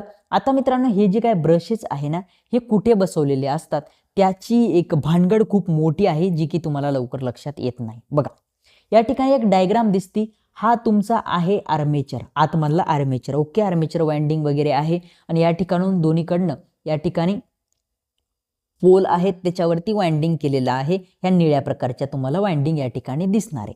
ओके. आणि या ठिकाणून ज्या काही आडव्या लाईन्स दिसणार ना, या लाईन कायच्या आहे? मॅग्नेटिक पाथ आहे. बघा हा मॅग्नेटिक लाईन्स आहे, त्याचा पाथ आहे. ओके. तर मित्रांनो मग जे तुमचे काय ब्रश असणार आहे ते कंटिन्यू MNA वरती असणार आहे, आता हा MNA काय आहे? MNA म्हणजे काय? Magnetic neutral axis. Okay. Magnetic neutral axis. MNA म्हणजे काय आहे? तुमचा मॅग्नेटिक न्यूट्रल ॲक्सिस. या ठिकाणी तुम्हाला MNA पण दिसतंय आणि GNA पण दिसतंय. मग GNA म्हणजे काय? Geometrical neutral axis. अशा पद्धतीने त्या दोघांचे फॉर्म्युले. मग ब्रश कुठे बसवलेला असतो मित्रांनो? MNA वरती. आणि MNA वरती काय? MNA वरती कधीच EMF निर्माण होत नाही. मित्रांनो हे जे GNA आणि MNA ते नेमके असते कुठं? बघा हा तुम्हाला तुमचा आर्मेचर दिसतोय का नाही? आता ह्या आर्मेचरच्या बरोबर मध्यभागी, आता ह्या आर्मेचरच्या बरोबर मधून परपेंडिक्युलर एकदम 2 भाग झाले पाहिजे अशा ठिकाणी राजा हो तुमचा GNA आणि तुमचा MNA त्या ठिकाणी असतो. आणि हे काय करतात मग तुम्हाला या ठिकाणी सांगितलं मी, जो काय तुमचा MNA ज्या ठिकाणी असतो या ठिकाणी बघा, या ठिकाणी जो काय कंडक्टर आहे त्या कंडक्टरला जेव्हा काही ह्या मॅग्नेटिक फ्लक्स या ठिकाणी छेदतील तेव्हा त्या ठिकाणी त्या कंडक्टरने त्या मॅग्नेटिक फ्लक्स कट होत नाही. काय इथल्या या कंडक्टरने त्या कट होत नाही, त्यामुळे त्या ठिकाणी EMF इंड्यूस होत नाही. मग कधी लक्षात ठेवा, जिथे कुठे MNA असतो म्हणजे मॅग्नेटिक न्यूट्रल ॲक्सिस असतो त्या ठिकाणी EMF निर्माण होत नाही आणि त्याच ठिकाणी आपले हे वाले ब्रश असतात. अशा पद्धतीने आपल्या ब्रशचा खूप मोठा पराक्रम या ठिकाणी आहे. इथपर्यंत तुम्हाला सगळ्यांना चांगल्या पद्धतीने कळालं असेल. ओके. आणि मित्रांनो, हे जे ब्रश या ठिकाणी असतात आपल्या कुठे असतात? कम्युटेटरवरती. कुठे असतात ते? या आपल्या कम्युटेटरवरती. आणि कम्युटेटरवरती ते असतात आणि तिथे होते स्पार्किंग. काय होते? स्पार्किंग होते. ही स्पार्किंग कशामुळे होते रे? हे रिॲक्टन्स व्होल्टेजमुळे. कशामुळे? हा जो वाला आपला रिॲक्टन्स व्होल्टेज असतो त्यामुळे त्या ठिकाणी काय होते राजा हो? स्पार्किंग होत असते. ओके. इथपर्यंत तुम्हाला सगळ्यांना चांगल्या पद्धतीने कळालं असेल. आता समोर आपल्याला बघायचं बघा, काय बघायचंय? Pole pitch. पोल पिच कशाला म्हणतात रे? या ठिकाणी बघा, आपला हा एक या ठिकाणी पोल आहे, आपण त्याला नॉर्थ म्हणू. आणि या ठिकाणी आपला अजून एक पोल आहे, त्याला आपण साऊथ पोल म्हणू. बरोबर आहे की नाही? आता ह्या दोन पोलमधील अंतर काय? या दोन पोलमधील अंतर म्हणजेच त्या पोलचा पिच. ओके. तुम्ही क्रिकेटच्या ग्राउंडवरती बघितलं असेल, क्रिकेटचा तो पिच असतो. आता या ठिकाणी हे 3 स्टंप लावलेले आहे आणि या ठिकाणी हे 3 स्टंप लावलेले आहे. इथून ते इथपर्यंत जे काही आहे त्याला काय म्हणतात तुम्ही? तो पिच झाला. बरोबर आहे. तसाच आपल्या पोलचा पिच असतो आणि पोलचा पिच म्हणजे काय? या दोन पोलमधील अंतर. तुम्ही या ठिकाणी बघू शकता, या दोन पोलमधील अंतर जे आहे हे एवढं, याला त्यांनी पिच म्हणलं आणि त्यामध्ये एक वाइंडिंग काढली. आता मला सांगा, या वाइंडिंगचं जे काही डिग्री आहे ते 180 इलेक्ट्रिकल डिग्रीमध्ये फुल बसलेली आहे ती. मग ह्या वाइंडिंगला तुम्ही काय म्हणणार? फुल पिच वाइंडिंग. फुल पिच वाइंडिंग. ओके. तर ही फुल पिच वाइंडिंग आणि दुसरी हिची एक बहीण असते शॉर्ट पिच वाइंडिंग. आपल्याला त्या दोन्ही वाइंडिंगचे प्रकार समोर बघायचे. पण आता इथं काय बघतोय आपण? पोल पिच बघतोय. पोल पिच म्हणजे तुम्हाला एवढं कळालं असेल, दोन आपले काय आहे? पोल आहे आणि त्या दोन पोलमधलं जे काय परिपूर्ण अंतर आहे त्याला पोल पिच आपण त्या ठिकाणी म्हटलं. आता पेपरला प्रश्न येतो तुम्हाला पोल पिच काढायचा, मग त्याचं असतं सूत्र स्लॉट पर पोल. काय असतं सूत्र? SLOTE, स्लॉट पर पोल. हे सूत्र असतं कशाचं? तुमचा पिच काढायचं. कोणता पिच? पोलचा पिच काढायचा. ओके. हे आणि यालाच एक दुसरं ऑर मध्ये सूत्र असतं कंडक्टर भागिले म्हणजे कंडक्टर. एकच मिनिट मी तुम्हाला लिहून देतोय. कंडक्टर, एकच मिनिट, पेन प्रॉब्लेम होतोय. कंडक्टर भागिले पोल. ओके. हे सहसा हेच विचारल्या जातं बघा, हे सूत्र. म्हणजे जी गोष्ट स्लॉट दिले असेल, ते दिलं असेल तर ते वापरायचं आणि या ठिकाणी कंडक्टर दिलं असेल तर हे वापरायचं. मग पोल पिच काढायचं सूत्र तुम्हाला या ठिकाणी लक्षात आलं. स्लॉट पर पोल किंवा मग कंडक्टर पर पोल. ओके. पर म्हणजे काय?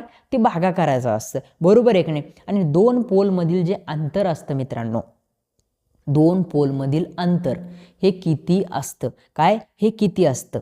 ते असतं बघा 180 डिग्री. 180 डिग्री अंतर. ओके. कशामधलं? दोन पोलमधलं अंतर. ओके. मग पोल पिच या ठिकाणी ती पण मी तुम्हाला लिहून देतो, पेपरला विचारल्या जातं. पोल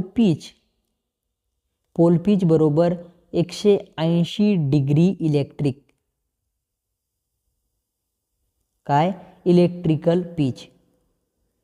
तुमचा जो पोल पिच असतो तो इलेक्ट्रिकल पिचच्या 180 डिग्री असतो. म्हणजे इलेक्ट्रिक पिच आहे 10, मग गुणिले 180 म्हणजेच तुमचा झाला मग पोल पिच. अशा पद्धतीने तुम्हाला समजून सांगण्यासाठी सांगतोय. आता तुम्हाला दुसरी एक गोष्ट मित्रांनो इलेक्ट्रिकल डिग्रीची या ठिकाणी शिकायची आहे. इलेक्ट्रिक डिग्री आपण फाईना या ठिकाणी डिनोट करू. Electric degree, electric is equal to P/2 into mechanical degree, mechanical angle. म्हणजे फाय ही is equal to P/2 phi M या ठिकाणी असतं. हे मेकॅनिकल झालं, हे इलेक्ट्रिक झालं. ओके. तर मला सांगा मित्रांनो, हे काय इलेक्ट्रिक अँगल आणि मेकॅनिकल अँगल आहे. Electric angle is equal to P/2 mechanical angle. Okay. तर मला सांगा इलेक्ट्रिकल अँगल हे झालं तुमचं is equal to mechanical angle कधी राहील? कधी राहील?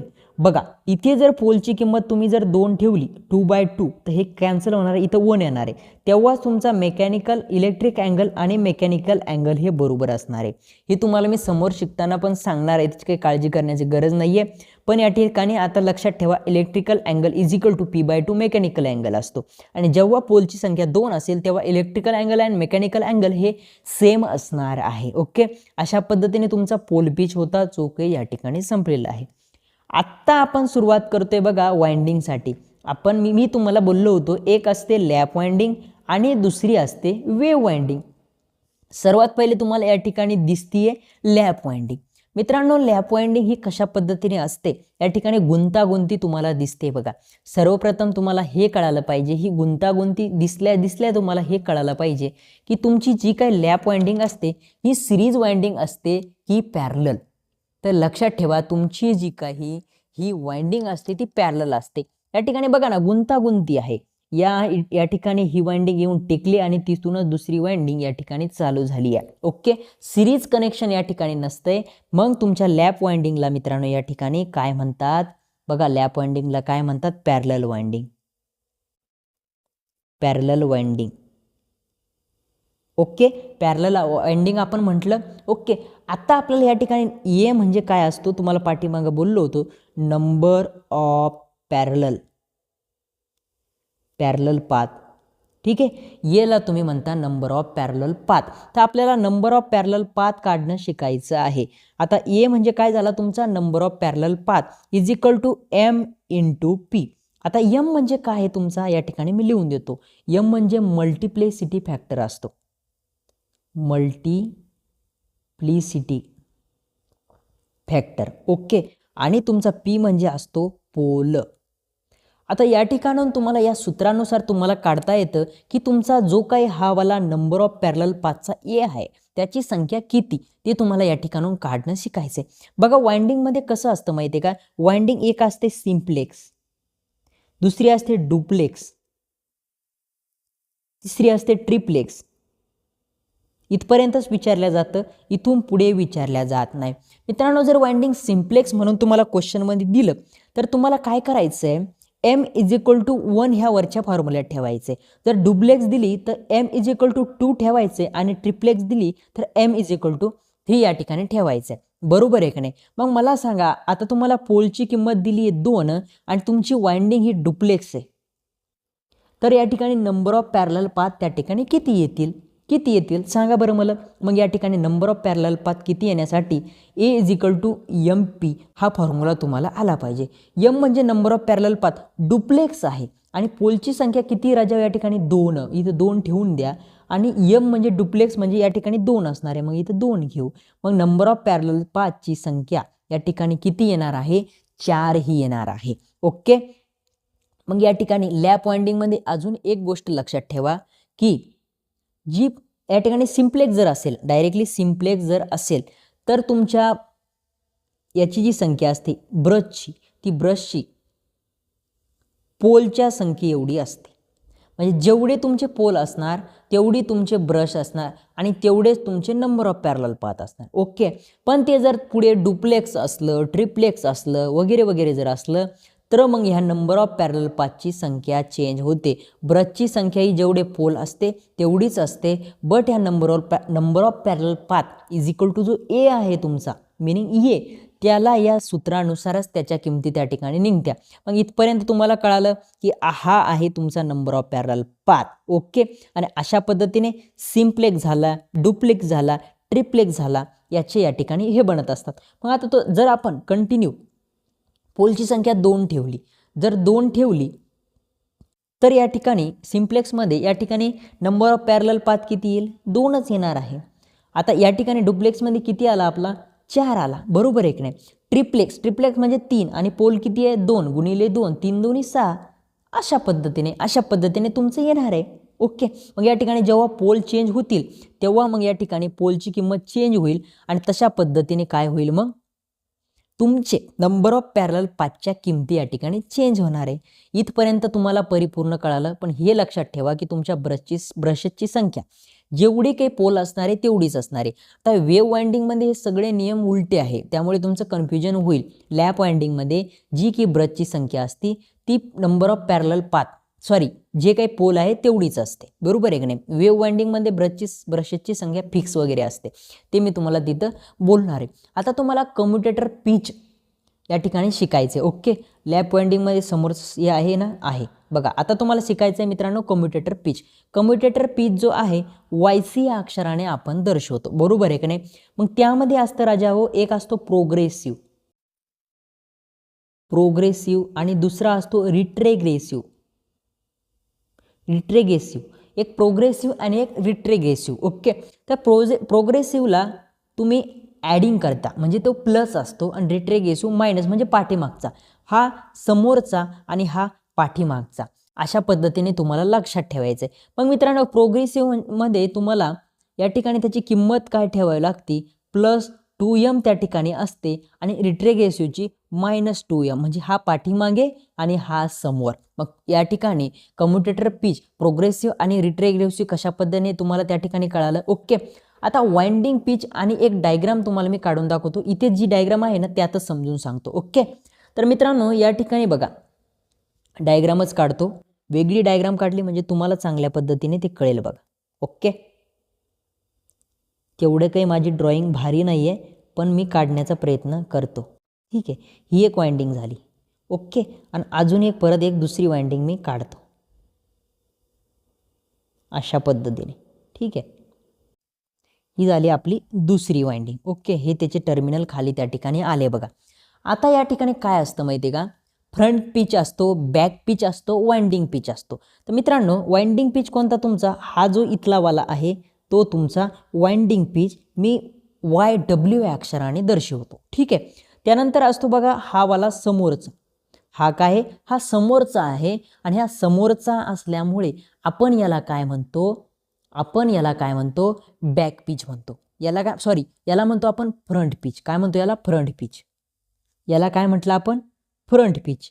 आणि त्यानंतर बघा हा जो पाठीमागचा आहे कोणता, हा वाला, हा पूर्ण, या पूर्ण याला काय म्हणतो आपण, बॅक पिच.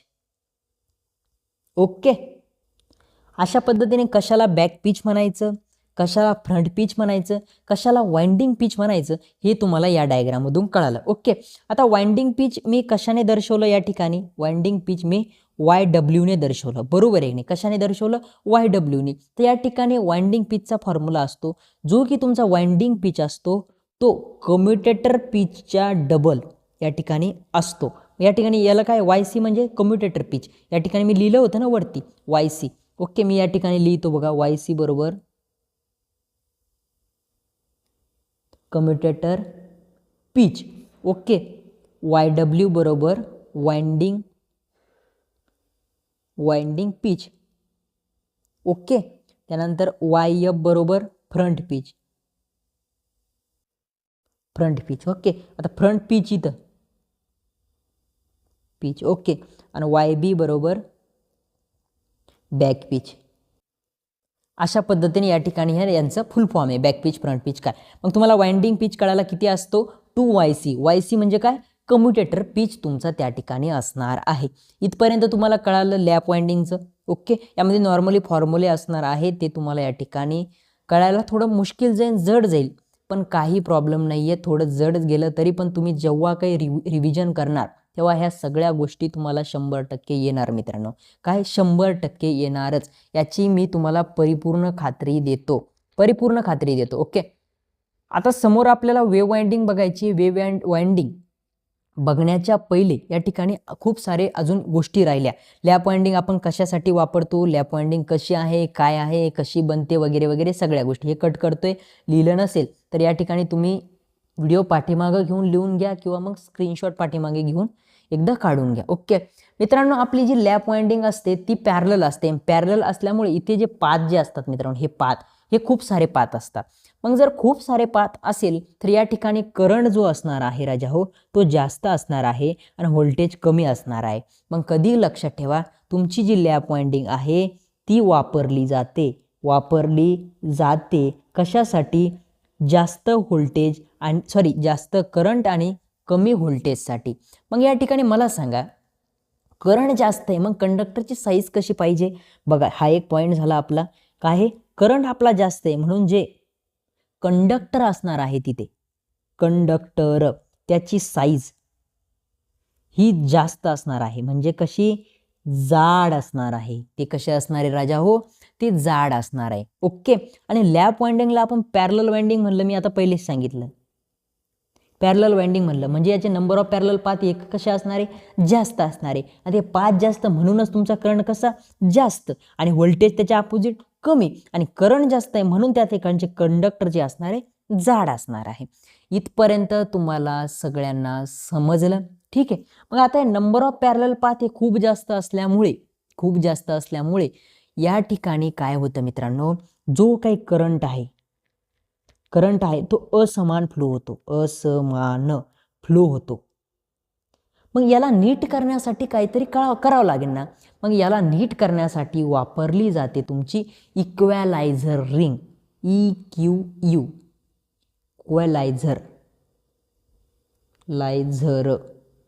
इक्वलायझर रिंग. ओके.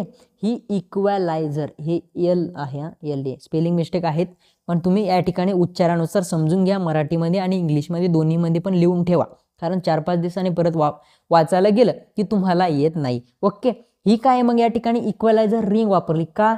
जिथे की तो अनबॅलेन्स असमान करंट फ्लो होत होता आपल्या लॅप वाइंडिंगमध्ये, आपल्या पॅरलल पाथमधून, त्याला आपण काय केलंय? क्लिअर, व्यवस्थित करण्यासाठी, समान करण्यासाठी इक्वलायझर रिंग त्या ठिकाणी वापरली. बरोबर आहे की नाही?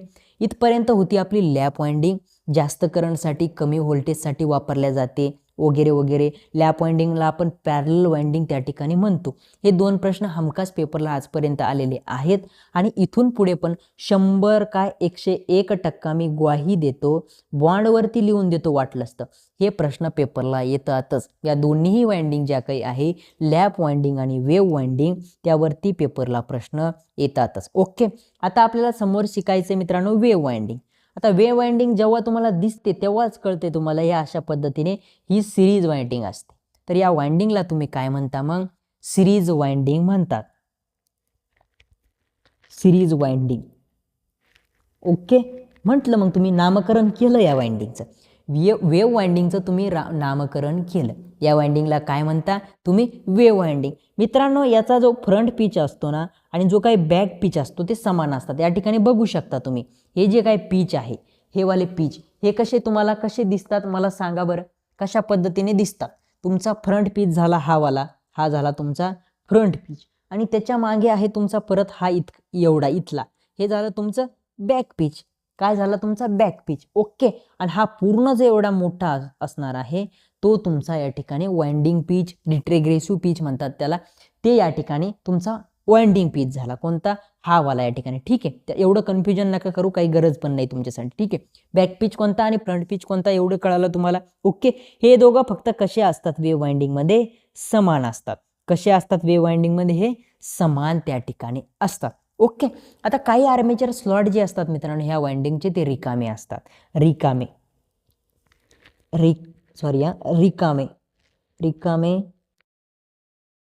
स्लॉट असतात. हे रिकामे स्लॉट का असतात बरं? आणि ह्या रिकाम्या स्लॉटमुळे आपल्याला काय प्रॉब्लेम होतो? हे जे रिकामे स्लॉट असतात ना, याच्यामुळे मेकॅनिकली व्हायब्रेशन होतं आणि ते मेकॅनिकल व्हायब्रेशन कमी करण्यासाठी आपण मित्रांनो या ठिकाणी एक वाइंडिंग त्यामध्ये टाकत असतो. म्हणजे एक कंडक्टर टाकतो त्या ठिकाणी. काय टाकतो? कंडक्टर टाकतो. आणि त्या पूर्ण जे काही कंडक्टर टाकले आपण त्याला त्या ठिकाणी, ते पूर्ण शॉर्ट करतो. ते पूर्ण कंडक्टर त्या ठिकाणी शॉर्ट केलेले असतात. हे कशासाठी टाकतो मित्रांनो? आपण जे काही रिकामे स्लॉट असतात त्या ठिकाणी आपण कंडक्टर टाकतो आणि हे शॉर्ट केलेले असतात आणि हे कोणत्याही सप्लायला जोडलेले नसतात. तुमच्या माहितीच तो सप्लायला जोडलेले नसतात. ठीक आहे. सप्लायला जोडलेले नसतात. या ठिकाणी जे काही रिकामे स्लॉट असतात त्यामध्ये आपण कंडक्टर टाकतो. ते शॉर्ट केलेले असतात आणि ते कोणत्याही सप्लायला जोडलेले नसतात, ते डमी कंडक्टर असतात. त्याला काय म्हणतो आपण? Dummy conductor. त्याला आपण काय म्हणतो राजा हो? Dummy conductor. आणि ते ज्या स्लॉटमध्ये टाकतो त्या स्लॉटला आपण म्हणतो डमी स्लॉट. काय म्हणतो आपण? त्या स्लॉटला डमी स्लॉट असं म्हणतो. आणि हे सगळं काही आपण भापट पसारा कशासाठी करतो? मेकॅनिकल बॅलन्स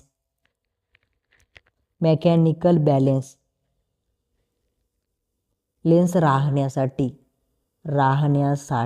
मेकॅनिकल बॅलन्स राहण्यासाठी जे की डमी स्लॉट आहे, त्या डमी स्लॉटमध्ये हे डमी कंडक्टर, आपण डमी म्हणजे कंडक्टर म्हणूया त्याला, कंडक्टर आपण त्या ठिकाणी टाकतो. ते सप्लायला जोडलेले नसतात आणि त्यांना आपण सगळ्यांना शॉर्ट केलेलं असतं. ओके, हे सगळं तुम्हाला या ठिकाणी कळायला पाहिजे. हा इम्पॉर्टंट पार्ट आहे आपल्या वेव्ह वाइंडिंगचा. ओके, आता समोर आपल्याला जसं की मी लॅप वाइंडिंगमध्ये तुम्हाला कम्युटेटर पिच वगैरे सांगितलं वगैरे ते तुम्हाला या ठिकाणी सांगणार आहे. ओके, या ठिकाणी वेव्ह वाइंडिंगची समोरची स्लाईड आपण ओपन केली आहे. या ठिकाणी हा जो कम्युटेटर पिच असतो त्याचा फॉर्म्युला असतो. एवढं काही तुम्हाला पेपरला येत नाही, पण पॉलीच्या लोकांसाठी पण आपण हे लेक्चर डिझाईन केलंय, त्यांच्यासाठी हे इम्पॉर्टंट आहे. आता यामध्ये जो सी आहे तो आहे तुमचा कॉइलचा. ओके, आणि जो काही पी आहे तो आहे पोल. ओके, आणि हे तुम्हाला पाठीमागे सांगितलं मी, ह्या काय असतं? Commutator pitch. ओके. त्यानंतर मित्रांनो तुम्हाला या ठिकाणी वाइंडिंग पिच पण बघायला भेटतं. वाइंडिंग पिच असतो 2YC, म्हणजे जो काही कम्युटेटर पिच आहे त्याच्या दुप्पट तुमचा वाइंडिंग पिच त्या ठिकाणी असतो. हे तुम्हाला परिपूर्ण या फॉर्म्युल्यानुसार या ठिकाणी कळतं. आता लॅप टू वेव्ह आपलं हे झालं, वेव्ह वाइंडिंग संपली वगैरे सगळ्या गोष्टी आपण वेव्ह वाइंडिंगच्या बघितल्या. तिला सिरीज वाइंडिंग म्हणतात. वेव्ह वाइंडिंगला सिरीज वाइंडिंग म्हणतात, मी तुम्हाला सांगितलं का? पाठीमागची जी लॅप वाइंडिंग होती तिला आपण पॅरलल वाइंडिंग म्हणलं, आणि जी वेव्ह वाइंडिंग होती ही अशी सिरीज सारखी, याला आपण काय म्हणतो? Series winding. हे झालं. त्याच्यामध्ये काय असतं? डमी स्लॉट असतात, त्यामध्ये कंडक्टर टाकतो, त्याला शॉर्ट करतो, त्याला कोणताही सप्लाय दिलेला नसतो. हे काही आपले फॉर्म्युले पण झाले, थोडंफार इम्पॉर्टंट या ठिकाणी संपले. ओके, आता प्रश्न काय येतो बघा, या ठिकाणी मी सांगतो. आता तुम्हाला लॅप टू वेव्ह कन्व्हर्जनचे प्रश्न या ठिकाणी येतात. काय? लॅप टू वेव्ह कन्व्हर्जनचे प्रश्न येतात. आता तुम्हाला काय केलं जाईल? लॅपचे डिटेल दिले जाईल आणि वेव्हमध्ये ही डिटेल कशा पद्धतीने राहील ते सांगा असं विचारलं जाईल. तर या ठिकाणी सर्वात पहिले तुम्हाला फॉर्म्युला सांगतो मी. या ठिकाणी आय म्हणजे करंट हे डायरेक्टली प्रोपोर्शनल असतं नंबर ऑफ पॅरलल पाथला. जेवढे नंबर ऑफ पॅरलल पाथ जास्त तेवढा तुमचा करंट जास्त, किंवा जेवढे नंबर ऑफ पॅरलल पाथ कमी तेवढा तुमचा करंट कमी असणार आहे, अशा पद्धतीने. ठीक आहे, म्हणजे दोन्ही एकमेकांना डायरेक्टली प्रोपोर्शनल असणार आहे. त्यानंतर तिथला जो व्होल्टेज असतो मित्रांनो, तो नंबर ऑफ पॅरलल पाथ जो काही ए आहे आपला, त्याला इनव्हर्सली प्रोपोर्शनल असणार आहे. म्हणजे कोणता एक जर कमी असेल तर एक जास्त असणार आहे, कोणताही एक जर जास्त असेल तर दुसरा कमी असणार आहे. ठीक आहे, अशा पद्धतीने. मग यावरती प्रॅक्टिससाठी एक प्रॉब्लेम्स आपण घेऊया. आपल्याला दिली बघा, लॅप वाइंडिंग दिली आहे, आपल्याला करंट दिलाय I बरोबर 100 अँपियर. ओके, आणि पोलची संख्या दिली. पोल तर लागणारच ना आपल्याला, पोलची संख्या दिली या ठिकाणी 6. आणि आपल्याला याला कन्वर्ट करायचं आहे बघा वेव्ह वाइंडिंगमध्ये. वेव्ह वाइंडिंगमध्ये करंट किती येईल, ते आपल्याला या ठिकाणी सांगायचं आहे. ठीक आहे, मग आपल्याला करंट दिलंय, मग करंटचा फॉर्म्युला आपण I directly proportional number of parallel path हे लिहून घेऊया. ठीक आहे, मला सांगा वेव्ह वाइंडिंग आहे, इथं काही दिलंय का? सिम्प्लेक्स, डुप्लेक्स, ट्रिप्लेक्स असं काही दिलंय का? या ठिकाणी नाहीये, दिलेलं नाही. आता बघा या ठिकाणी वेव्ह वाइंडिंगमध्ये सिम्प्लेक्स, डुप्लेक्स, ट्रिप्लेक्स कशा पद्धतीने असतं ते तुम्हाला मला सांगायचं राहिलं, ते पण मी सांगून देतो. या ठिकाणी बघा इथे सुद्धा सिम्प्लेक्स, डुप्लेक्स आणि ट्रिप्लेक्स असं असतं. या ठिकाणी नंबर ऑफ पॅरलल पाथची संख्या तेही तुम्हाला सांगायचं राहिलं, माफ करा. बघा या ठिकाणी हा फॉर्म्युला आहे. आता या ठिकाणी दिलंय का सिम्प्लेक्स, डुप्लेक्स, ट्रिप्लेक्स? काही नाहीये. मग आपल्याला नंबर ऑफ पॅरलल पाथ म्हणजे ए ची किंमत काय घ्यायची राजा हो? 2 घ्यायची आहे. ए ची किंमत 2 घ्यायची आहे. आणि आपल्याला करंट किती दिला या ठिकाणी? 100. कशाचा? लॅपचा. पण आपल्याला शोधायचा कशाचा आहे राजा हो? वेव्ह वाइंडिंगचा त्या ठिकाणी करंट शोधायचा आहे. आता मला सांगा, 6 या ठिकाणी आहे. काय आहे 6? 6 काय आहे? पोल आहे. कशाचे? लॅप वाइंडिंगचे. 6 पोल असताना करंट किती आहे? 100 आहे. आपण या ठिकाणी डायरेक्टली प्रोपोर्शनलचं रिलेशन या ठिकाणी यूज करतोय. 6 पोल असताना 100 करंट असेल तर 2 पोल असताना किती? 6 ही पोलची संख्या आहे का? बरोबर आहे, पोलची संख्या आहे. सॉरी माफ करा, मी जी काय 2 या ठिकाणी नंबर ऑफ पॅरलल पाथ बोलतोय ना, ती सुद्धा पोलची संख्या आहे. नंबर ऑफ पॅरलल पाथ नाही तर पोलची संख्या या ठिकाणी फिक्स आहे. कुठे? तुमच्या वाइंडिंगमध्ये. कशा पद्धतीने? सिम्प्लेक्स, डुप्लेक्स, ट्रिप्लेक्स या ठिकाणी दिलेलं नाही आहे, त्यामुळे आपण इथे 2 घेतलेलं आहे. ठीक आहे, मग इथे एवढं झालं राजाओ. मग या ठिकाणी काय करायचं आपल्याला? 2 गुणिले 100 भागिले 6 या ठिकाणी आपण तिरपा गुणाकार केला ना, 2 भाग द्याला खाली राहिले 3. 3 जर आपण 100ला भागलं तर 33.33 अँपियर एवढं आपलं उत्तर येतं. ओके, अशा पद्धतीने या ठिकाणी लॅप टू वेव्ह कसं कन्वर्जन असतं ते तुम्हाला या ठिकाणी कळालं. ओके, आता मित्रांनो तुम्हाला एक गोष्ट या ठिकाणी सांगायची राहिली आणि ती म्हणजे काय की नंबर ऑफ पॅरलल पाथची संख्या. कशाची? नंबर ऑफ पॅरलल पाथची संख्या. ओके, एका मिनिटात सांगून देतो, हे कट करतो, स्क्रीनशॉट काढून घ्या. इथे या ठिकाणी सांगतो बघा मित्रांनो, नंबर ऑफ पॅरलल पाथची जी संख्या आहे ती कशामध्ये? आपल्या यामध्ये कशामध्ये या ठिकाणी विसरलो बघा, वेव्ह वाइंडिंग मध्ये. इथेच आहे पण तरी पण बघा लाईट लागत नाही. वेव्ह वाइंडिंग मध्ये नंबर ऑफ पॅरलल पाथची संख्या जी असते ती असते मित्रांनो या ठिकाणी 2m. काय? 2m. पाठीमागे मी काय सांगितलं होतं तुम्हाला? पाठीमागे म्हणजेच लॅप वाइंडिंग मध्ये. लॅप वाइंडिंग मध्ये तुम्हाला नंबर ऑफ पॅरलल पाथचा फॉर्म्युला काय सांगितला होता मी? या ठिकाणी सांगितला होता मल्टिप्लेसिटी फॅक्टर m आणि p हा सांगितला होता. म्हणजे मल्टिप्लेसिटी फॅक्टर डुप्लेक्स, ट्रिप्लेक्स आणि सिम्प्लेक्स, डुप्लेक्स आणि ट्रिप्लेक्ससाठी बदलणार होता. तसाच मल्टिप्लेक्सिटी फॅक्टर इथं पण आहे, पण इथे पोल आहे का राजाओ? नाहीये.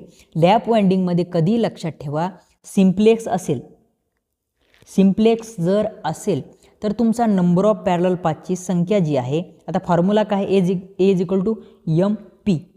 ओके, हा फॉर्म्युला आहे. पण या ठिकाणी सिम्प्लेक्स असेल तर 1 ची किंमत 1 असते, म्हणून कधी तुमच्या नंबर ऑफ पॅरलल पाथची संख्या लॅप वाइंडिंग मध्ये या ठिकाणी पोलच्या संख्या एवढी आपली आली होती. आता इथे कसा फॉर्म्युला आहे बघा, नंबर ऑफ पॅरलल पाथ जे असणार आहे आपले ते 2m एवढे असणार आहे. आणि m म्हणजे मल्टिप्लेसिटी फॅक्टर, जो की सिम्प्लेक्ससाठी 1 असणार, डुप्लेक्ससाठी 2 असणार आणि ट्रिप्लेक्ससाठी 3 असणार. अशा पद्धतीने. ओके, मग या ठिकाणी मला डुप्लेक्ससाठी, सिम्प्लेक्ससाठी किती येणार नंबर ऑफ पॅरलल पाथ? 2च येणार, कारण इथे 1 ठेवून काय येणार? काहीच नाही. आता मी डुप्लेक्ससाठी जर तिथे 2 ठेवले तर काय येणार? 4 येणार. आणि ट्रिप्लेक्ससाठी तिथे 3 ठेवले मी, 3 दुनी 6 येणार. अशा पद्धतीने या ठिकाणी वेव्ह वाइंडिंग मध्ये सुद्धा या सगळ्या भानगडी असतात. हे तुम्हाला सांगायचं राहिलं होतं, हे इम्पॉर्टंट आहे. याच्यावरती न्यूमेरिकल येतात समोर, आपण त्याची प्रॅक्टिस करून घेणार आहे. त्याची काही काळजी करण्याची राजा हो गरज तुम्हाला नाही आहे. ठीक आहे, आता सिंगल लेअर आणि डबल लेअर हा एक पॉईंट तुमचा राहिला. कोणता? सिंगल लेअर वाइंडिंग आणि डबल लेअर वाइंडिंग. ठीक आहे, त्या पहिले एक प्रश्न अजून आपल्याला घ्यायचा होता मित्रांनो. एक लॅप वाइंडिंग आहे, आर्मेचर करंट दिलेला आहे, पोल दिलाय, करंट फ्लो इच कंडक्टर किती असतो ते तुम्हाला या ठिकाणी मला सांगायचं होतं. ठीक आहे, आता या ठिकाणी सांगतो बा, करंट फ्लो इच कंडक्टर हा असा एक प्रश्न येतो की प्रत्येक कंडक्टर मधून किती करंट फ्लो होतो हे तुम्हाला त्या ठिकाणी काढायचं असतं. आणि दिलेलं काय असतं? आर्मेचरचा करंट दिलेला असतो. आपण इथे 100 अँपियर एक्झाम्पलसाठी घेऊया. तुम्हाला आर्मेचरचा करंट दिलेला असतो आणि पोल दिलेले असतात, ते आपण या ठिकाणी सोपं पडण्यासाठी 4 घेऊया. ठीक आहे, आणि प्रत्येक कंडक्टर मधून किती करंट फ्लो होतो हे तुम्हाला विचारलं जातं. तर याचा फॉर्म्युला आहे काय? याचा फॉर्म्युला आहे आर्मेचर करंट भागिले नंबर ऑफ पॅरलल पाथ. काय? Number of parallel path. आता मला सांगा, प्रश्न या ठिकाणी दिलाय, इथे कुठं सांगितलंय का ही लॅप वाइंडिंग आहे? हे सांगितलंय या ठिकाणी ही लॅप वाइंडिंग आहे. इथे मी लिहितो ही लॅप वाइंडिंग आहे. ठीक आहे, काय सांगितलं इथं? ही लॅप वाइंडिंग आहे. कळालं इथपर्यंत? मग इथे सिम्प्लेक्स, डुप्लेक्स, ट्रिप्लेक्स असं काही दिलंय का? नाहीये. मग जेवढे पोल असणार तेवढी आपले नंबर ऑफ पॅरलल पाथ असणार. ते सेम असणार आहे ना?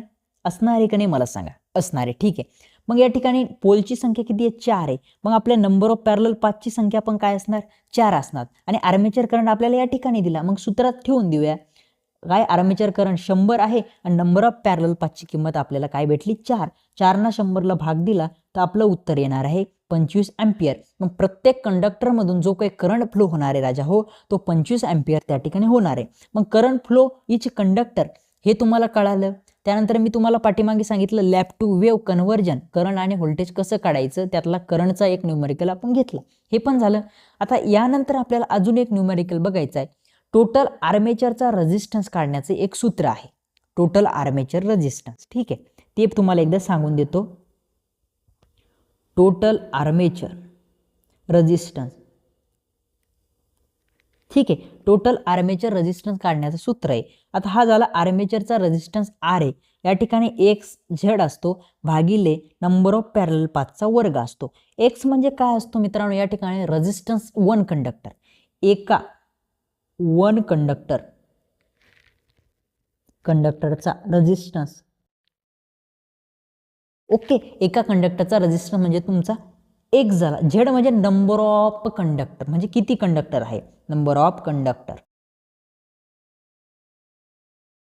ओके, झेड म्हणजे नंबर ऑफ कंडक्टर. आणि ए म्हणजे तुम्हाला नंबर ऑफ पॅरलल पाथ हे माहीतच आहे. ओके, अशा पद्धतीने हा फॉर्म्युला असतो. आणि या फॉर्म्युल्यामध्ये किमती या ठिकाणी तुम्हाला दिलेल्या राहील. तुम्हाला एक्स म्हणजे एका कंडक्टरचा रेझिस्टन्स दिलेला जाईल, तुम्हाला ते नंबर ऑफ कंडक्टर किती आहेत ते दिलेलं जाईल. कधी कधी नंबर ऑफ पॅरलल पाथ दिलेले जाणार नाहीये, मग तुम्हाला ते शोधायचं आहे. ती लॅप वाइंडिंग आहे, वेव्ह वाइंडिंग आहे. लॅपमध्ये आपण सिम्प्लेक असलं की जेवढे पोल आहे तेवढेच या ठिकाणी काय घेतो, नंबर ऑफ पॅरलल पाथ घेतो. तशा पद्धतीने तुम्हाला मग ते त्या ठिकाणी काढावं लागेल. ओके, आणि अशा पद्धतीने त्याच्यावरती न्यूमेरिकल काही आपण घेणार नाहीये. डायरेक्ट आपण वाइंडिंगचे क्लासिफिकेशन समोर चालू करतोय. आपल्या या ठिकाणी सिम्प्लेक्स, माफ करा, सिंगल लेअर, डबल लेअर आणि मल्टी लेअर असे 3 प्रकार ह्या वाइंडिंगचे पडत असतात. त्यातला मल्टी लेअर वाइंडिंगचा आपल्या काही कामाचा नाही आहे. त्यामध्ये आपण सिंगल लेअर, या ठिकाणी सिंगल लेअर तुम्ही बघू शकता आणि ही या ठिकाणी डबल लेअर आहे. म्हणजे कसं मित्रांनो, सिंगल लेअर म्हणजे काय, हा आहे तुमच्या या ठिकाणी आर्मेचरचे खाचा आणि ह्या आर्मेचरच्या खाच्यामधून तुम्ही काय करता, वाइंडिंग त्या ठिकाणी करत असता. मग मला सांगा, एका खाच्यामधून कॉइलची एक साईड आहे, अशी कॉइल असणार आहे, तुमची अशी कॉइल असणार आहे. मग 2 स्लॉट मिळून एक कॉइल या ठिकाणी बनते. मग सिंगल लेअर मध्ये तुम्हाला प्रश्न येतो, तुमची जी काही कॉइल असणार आहे, कॉइल साईड, ही एक कॉइल साईड आहे, ही एक कॉइल साईड आहे. मला सांगा कॉइल साईड किती असणार आहे, जेवढे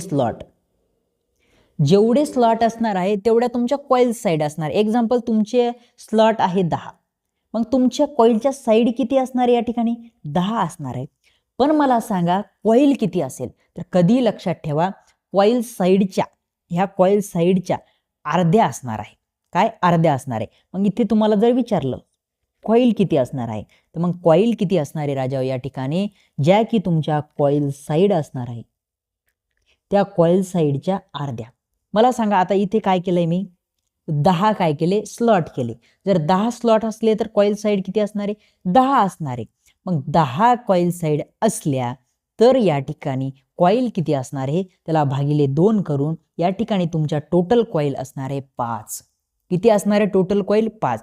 अशा पद्धतीची असते तुमची सिंगल लेअर वाइंडिंग. ठीक आहे, आता या ठिकाणी बघायचे आपल्याला double layer winding. Double layer winding अजून पण सोपं. मला सांगा मित्रांनो, ही एक वाइंडिंग या ठिकाणी आली, इथून पूर्ण झाली. ही दुसरी वाइंडिंग आली, इथं पूर्ण झाली. मला सांगा या ठिकाणी स्लॉट किती यूज झाले, हा एक स्लॉट, हा 2 स्लॉट, आणि 2 स्लॉट आणि वाइंडिंग किती तयार झाल्या, 2. मग या ठिकाणी ही सिंगल लेअर वाइंडिंग होती, ही डबल लेअर.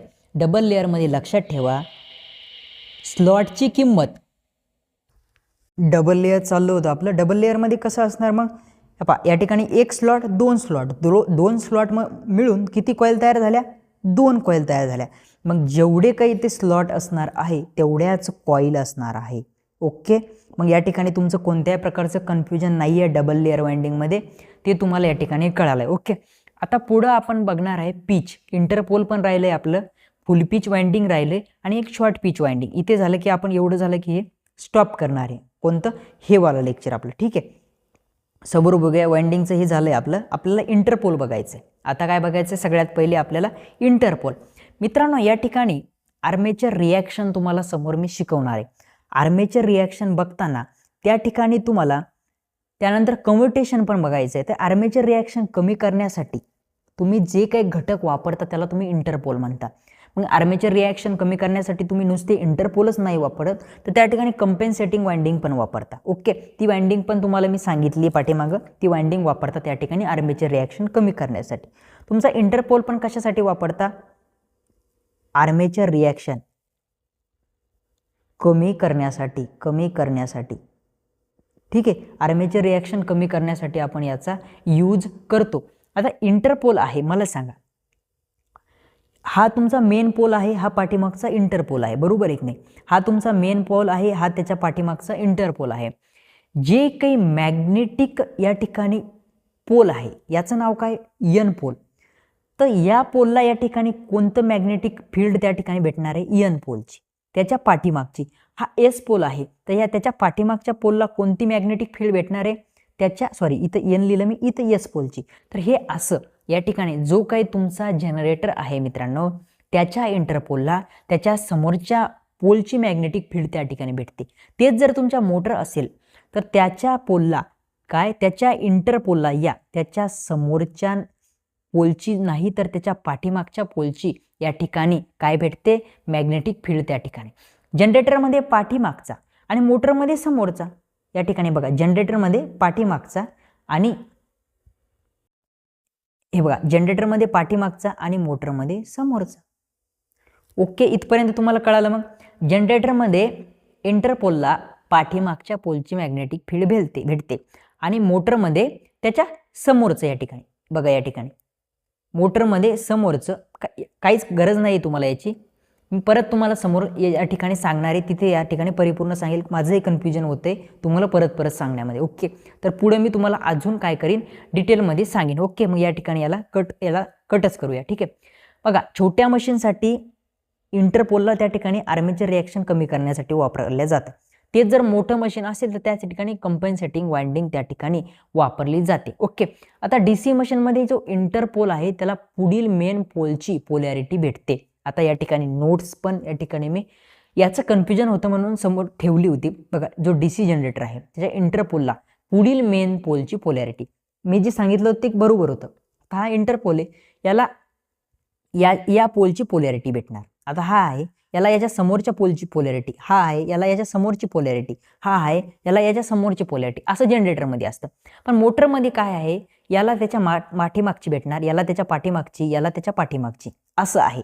मोटरमध्ये पाठीमागची आणि जनरेटरमध्ये समोरची. हा जनरेटर, ही मोटर. अशा पद्धतीने तुम्हाला हे लक्षात ठेवावं लागतं. ठीक आहे, अशा पद्धतीने तुम्हाला इंटरपोल समजला. आता फुल पिच वाइंडिंग आणि शॉर्ट पिच वाइंडिंग एका डायग्रामच्या आधारे मी तुम्हाला समजून सांगतो. बघा, या ठिकाणी या दोन डायग्राम आहे मित्रांनो. तुम्हाला पिच म्हणजे काय ते मी बोललो होतो.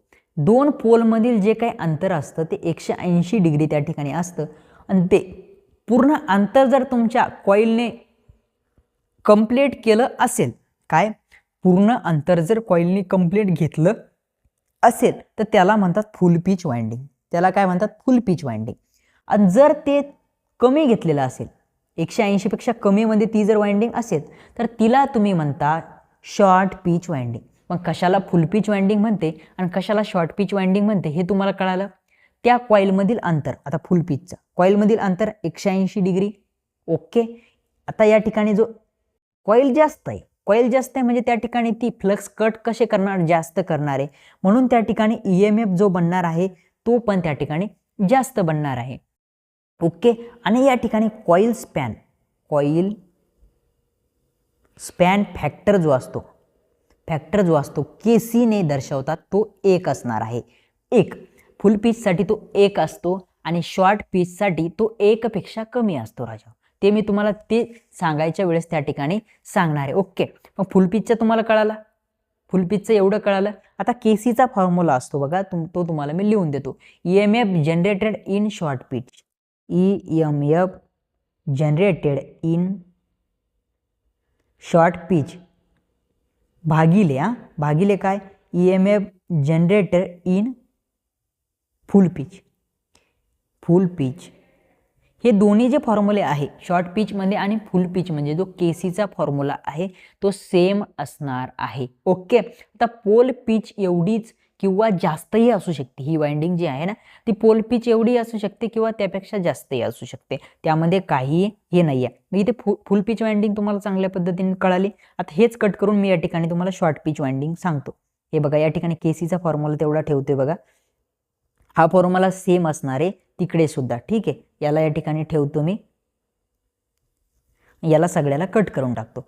आता या ठिकाणी पोल पिच पेक्षा छोटी असणार, म्हणजे 180 असणार आहे का नाही, त्यापेक्षाही छोटी असणार आहे. कशापेक्षा? पोल पिच पेक्षा छोटी. काय? पोल पिच पेक्षा छोटी असणार आहे. ओके, आपण शॉर्ट पिच वाइंडिंग शिकतोय. ओके, त्यातला हा पहिला पॉईंट. दुसरा पॉईंट काय? इथे वाइंडिंग जी आहे, कॉईल जी आहे ती कमी असल्यामुळे ईएमएफ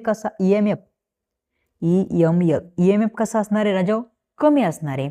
आणि कॉईलचा स्पॅन म्हणजे जो केसी मी तुम्हाला सांगितला, केसी तो 1 पेक्षा कमी अशा पद्धतीने या ठिकाणी दर्शवलं जातं. ओके, इथपर्यंत तुम्हाला कळालं.